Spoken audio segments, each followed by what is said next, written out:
ఈరోజు మన ఆంధ్ర రాష్ట్రం గర్వించదగినటువంటి ఒక సూచనలు పరిమాణం ఈరోజు.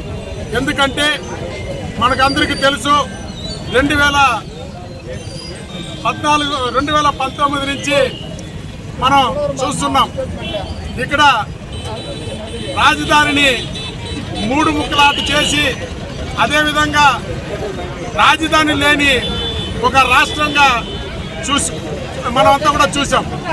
ఈరోజు అటువంటి దానికి మన ప్రియతమ ముఖ్యమంత్రి వర్యులు నారా చంద్రబాబు నాయుడు గారు ఎప్పటికీ ఈ యొక్క అమరావతి మనకి రాజధానిగా ఉండాలనే ఉద్దేశంతో చట్టబద్ధతతో కల్పించాలి, దీనికి ఒక రాజ్యముద్రతో ఎప్పటికీ ఉండాలనే ఉద్దేశంతో అసెంబ్లీలో తీర్మానం పాస్ చేసి దాన్ని పార్లమెంట్లో కూడా ఆమోదింపజేసి ఇప్పటికీ రాజ్యసభలో కూడా ఆమోదం తెలపడం కూడా మంచి శుభ పరిమాణం.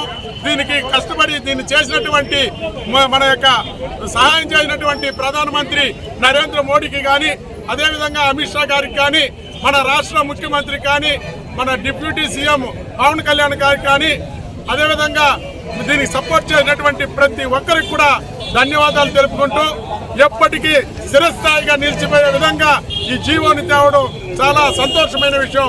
కాబట్టి ప్రజల్ని ఏదో మభ్య పెట్టాలని ఇప్పటికి కూడా కల్లిబొల్లి కబుర్లు చెప్పుకుంటూ కాలం గడపాలని ఈ యొక్క వైసీపీ పార్టీ ఉంది.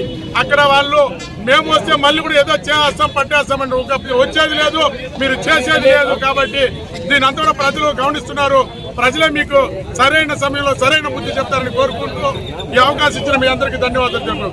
జై తెలుగుదేశం, జై చంద్రబాబు నాయుడు గారు.